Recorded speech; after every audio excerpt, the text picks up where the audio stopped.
Today's topic is the Insolvency and Bankruptcy Application to Adjudicating Authority Rules 2016. So what is the role of these rules while we are covering the IBBI syllabus for the purpose of exam? If you will go through the syllabus, the rules and regulations under the code notified till 31st December 2020 along with the circulars has a weightage of 15 marks. Along with these 15 marks, when you go for the case studies of CIRP, which is having your weightage of 20 marks, they may also include a question on the rules and regulations. How does it look like? It is the rules are called the Insolvency and Bankruptcy Application to Adjudicating Authority Rules 2016, and they shall come into force from the first day of December 2016. How are they exercised? They are exercised in pursuance to the power which is vested under section 239 on the central government. So if you will go through the last part of the IBC code,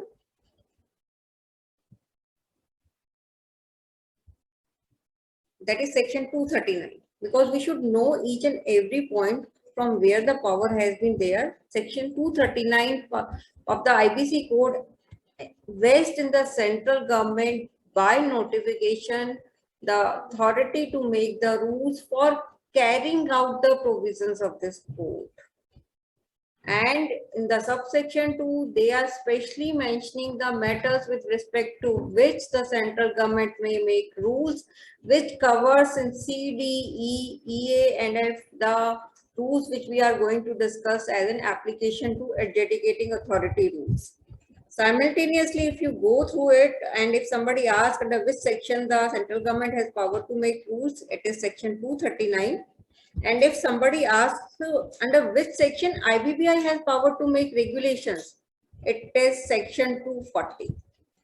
So please keep in mind the distinction between the two, that the board has the power to make regulations which should be consistent with the code as well as the rules made out to carry out the provisions of this code. So let's start with the PPT. Under section 239(1), we have just gone through that the central government has power to make the rules for carrying out the provisions of the code. And under section 240, IBBI, that is the board, by notification may make regulations, and these regulations must be consistent with the code and the rules made thereunder to carry out the provisions of this code. So if in hierarchy we look for, it is first the IBC code, then the rules made by the central government and the regulations made by the board, that comes in the order of priority. This is what. Now what are the particular parts of the section which are being covered here is C, D, E and EA. Let's see. Section 239 subsection 2 is saying that we know the financial creditor can initiate CIRP against a particular corporate debtor by making an application under section 7. What will be the form in which you will make an application, how it will be served, the manner of making it, and what would be the fee. This is governed by the rules. Then operational creditor has to serve a demand notice to the corporate debtor before initiating CIRP, at least 10 days before initiating CIRP. So what would be the form and manner of the demand notice, and what would be the form, manner and fee for making application before the adjudicating authority is governed by these rules, as well as we know in the section 9 there is it is written that if any other proof confirming that there is no payment of unpaid operational debt by the corporate debtor of such other information under clause 3 of subsection 3 of section 9 is required, how it is to be given, it is specified in power to make rules. The form, manner and the fee for making application before the adjudicating authority for initiating CIRP by corporate applicant under section 2 is governed by the rules. And whenever we are making the application for initiating CIRP with adjudicating authority, see, the rules not only prescribe the form and manner, also the fee. Also the fee everywhere, it means when you are making an application to initiate CIRP, fee has to be submitted to the adjudicating authority. These rules, if you will go, these rules cover section 7, 8, 9, 10. form and manner how they will be executed. So this we say these rules covers corporate insolvency resolution process that is there in under chapter 2 of part 2 of the code. All the words and expressions used herein and not defined shall have the meanings respectively assigned to them under the code. What is a financial contract? Because it is to be attached with the application to initiate CIRP by the financial creditor, it is a contract between a corporate debtor and a financial creditor which sets out a term of the financial debt and basically three things main: tenure of the debt, interest payable, date of repayment. When an application is made by financial creditor under section 7 along with the documents and reports which are specified in IBBI CIRP regulations 2016, financial creditor may make the application itself or jointly, and in case the application is made jointly by the financial creditors, they may nominate one amongst them to act on their behalf. Second, in which form? It is form 1 in these particular rules that is to be filed by the financial creditor. If the applicant is an assignee or transferee of a financial contract, then he shall, along with the application, file a copy of the assignment of or the transfer agreement and other relevant documentation to demonstrate the assignment or transfer. To whom copy of application to be served? Now the provision is that before filing the application with the adjudicating authority, this has come with effect from 24 September 2020. So it's very relevant for the exam MCQs that the financial creditor before filing the application to initiate CIRP in form 1 with the NCLT, he shall serve a copy of it to the corporate debtor at the registered office and to the board also. And what would be the mode of delivering? It may be by the registered post, speed post, hand or electronic means. And a proof of serving of this such notice to the corporate debtor and board shall be attached with the form number 1. What should be the application fee? If the financial creditor is filing it, it is 25,000. If the corporate applicant is filing it, it is 25,000. And if the operational creditor is filing, the fee is 2,000. Now the operational creditor has to serve demand notice. Then first of all, the demand notice shall be either in the form 3, and form 3 has all the particulars of the invoice to be given in the form itself. Or it may be that he is giving a notice in form 4 and along with that the copy of invoice is being attached. And this demand notice shall be delivered to the corporate debtor at the registered office either by hand or registered post or speed post with acknowledgement due. This is very important that it should be served with acknowledgement due because he has to submit a proof that he has delivered a 10 days demand notice to the corporate debtor along with the form in which he is making an application. Or by electronic mail services. Electronic mail service will be to the whole-time director or designated partner or key managerial personnel of the corporate debtor. One more thing, that the copy of demand notice or invoice demanding payment which is served under this rule by an operational creditor shall also be filed with an information utility if it is there. Make it a point. So the application by the financial creditor is to be in form 1, by the operational creditor is to be in form 5, by the corporate applicant is to be in form 6. Form 3 and form 4 are for the demand notice. Application before filing with the adjudicating authority to with effect from 24 September to be served with the board and the corporate debtor, both in case of financial creditor and operational creditor, and in case of corporate applicant only to the board because the corporate debtor is itself applying to initiate CIRP. Now, the copy of application shall also be served in case of operational creditor before filing the form 5. He has to serve it to the corporate debtor at the registered office and to the board by the registered post, speed post, hand or electronic means in the same way as the financial creditor is supposed to. Can the application filed for initiating CIRP be withdrawn before it is being admitted? Yes.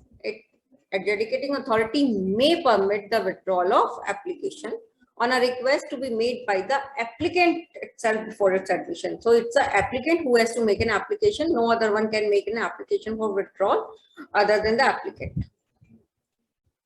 Interim resolution professional. We know that in case of financial creditor and the applicant being the corporate debtor, it is mandatory for them to propose the name of the resolution professional to act as an interim resolution professional. But In case of operational creditor, it is optional for the optional for the operational creditor to propose the name of the interim resolution professional or IRP. Now, if the applicant wants to, if the applicant is required to propose, that is financial creditor or the corporate applicant, or propose to appoint, that is operational creditor and insolvency resolution professional, he shall obtain a written communication in Form 2 from the insolvency professional for appointment as an interim resolution professional, and such written communication shall be enclosed with their application. Along with that, they have to attach a certificate which confirm the eligibility of the proposed insolvency professional for appointment as a resolution professional in accordance with the Insolvency and Bankruptcy Board of India Insolvency Resolution Process for Corporate Personal Regulations 2016. So in case of, in regard to the interim resolution professional, there are two forms. There is Form 2, that in which the insolvency professional is himself giving in writing communication that if order is admitted, he is ready to be appointed as an interim resolution professional, and he shall also give a certificate that I am being eligible for appointment as a resolution professional. Now, till the such time the rules of the procedure for conduct of the proceedings under the code are notified, the applications which are made under section 7, 9, 10 shall be filed before the adjudicating authority in accordance with the National Company Law Tribunal Rules 2016. So this is the main MCQ, National Company Law Tribunals 2016. An applicant under these rules shall immediately after becoming aware notify the adjudicating authority of any winding up petition presented against the corporate debtor.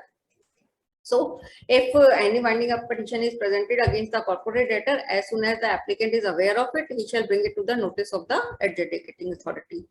The application and the accompanying document shall be filed in electronic form from the time the facility is available and prescribed by the adjudicating authority. This facility has been made available during the COVID.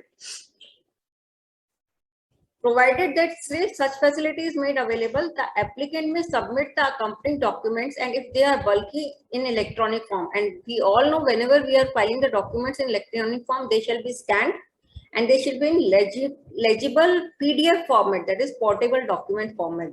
And if online facility is not there, then they can be submitted in a data storage device like the compact device or a USB flash drive, which is acceptable to the adjudicating authority. Now, usually the question in exam is how many forms form 1 is divided into, or what is there in part 2 of form 1. We will see what sort of the question it is. We have done the main part of it. Are we supposed to go through the analysis of form 1 or what is contents of it? Some parts we are required to remember because they are part of and they have been discussed in the case laws. And on the basis of the clause in that, there has been decisions in the IBC. So let's go ahead with the what is there in these forms and what is important for our exam viewpoint.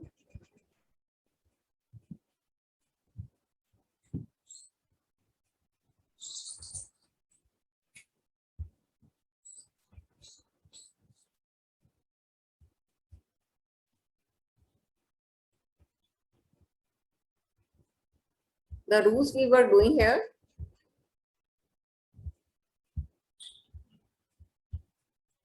And thus have a look at it, because if we will have a look at it, it will always remain in your mind.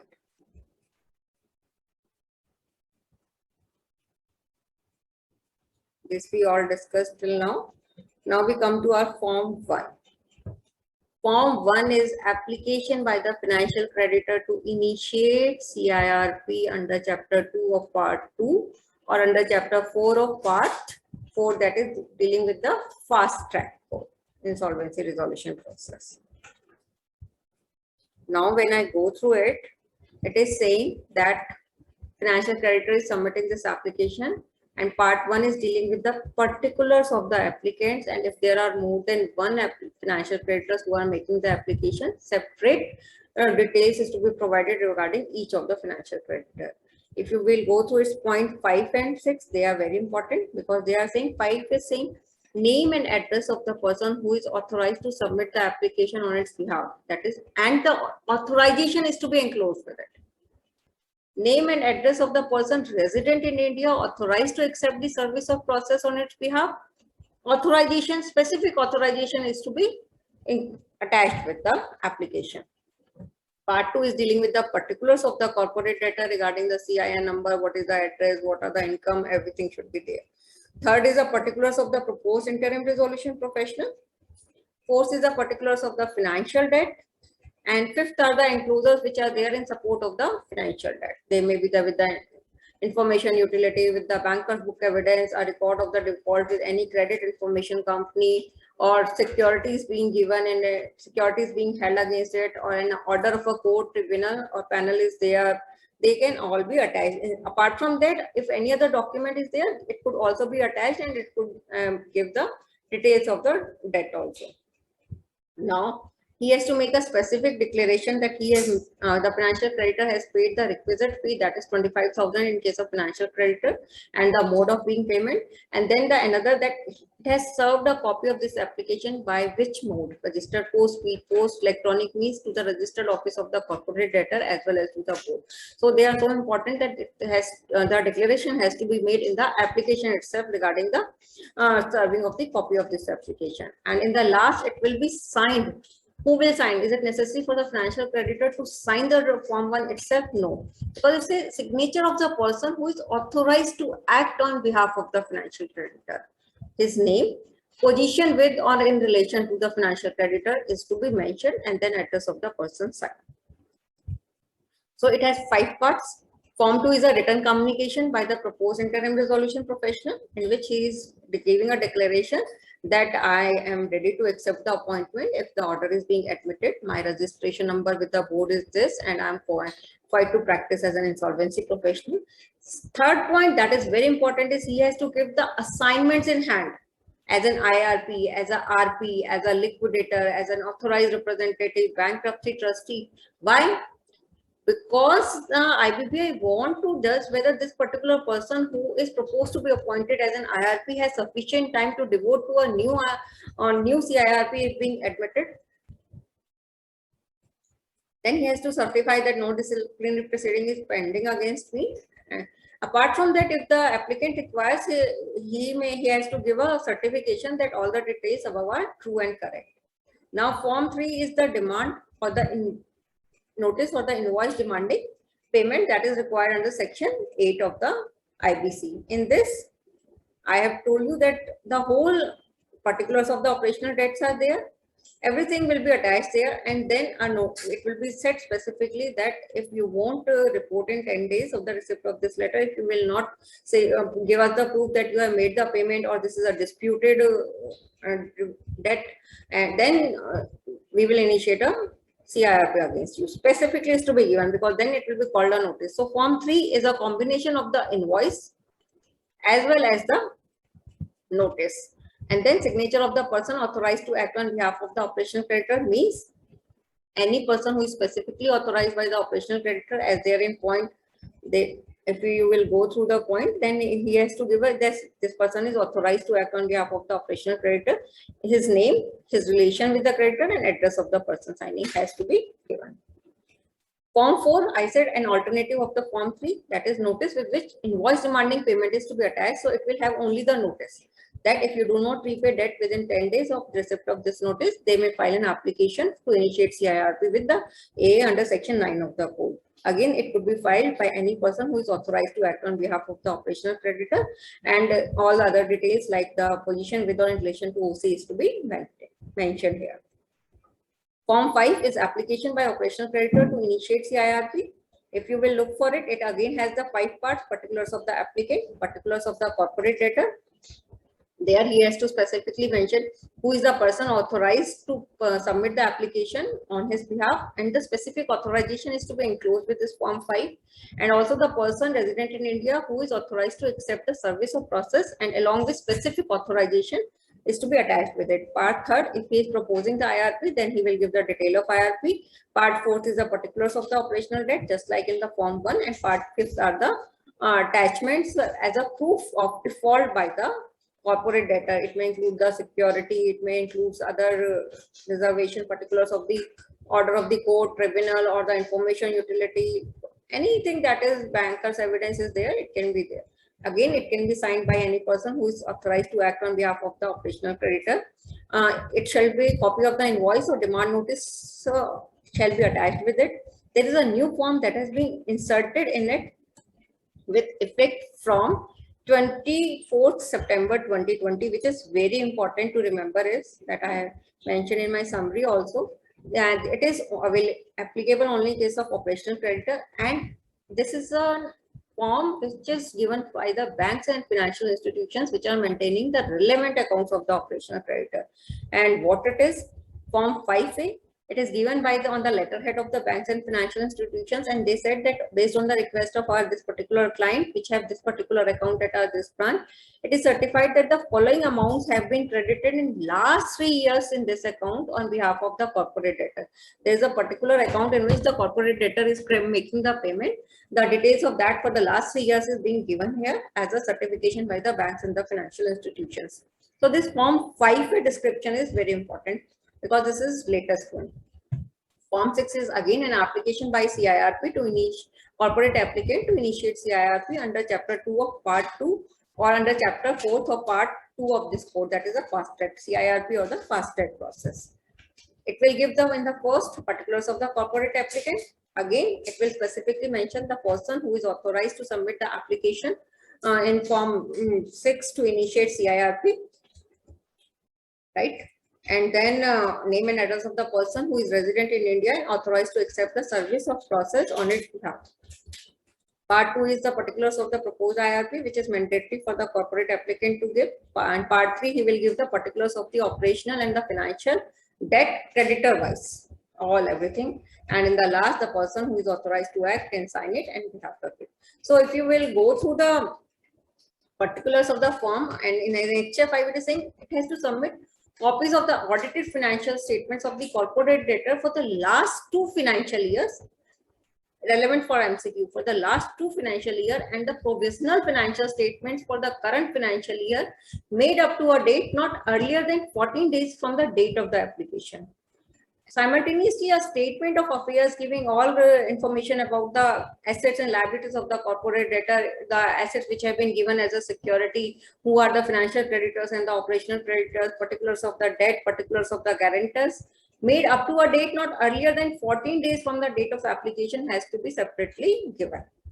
If you will go, if you can mark out the difference between the form, there are only 3 parts in this particular form 6 that is given by the corporate applicant, while in case of the application by the operational creditor, there are 5 parts of the form, 5. And in case the application is made by the financial creditor in form 1, again the form 1 has 5 parts. If you will go through it, these are the parts of your form 1. This is what is the difference between them, and please note it down. This we are covering up till now.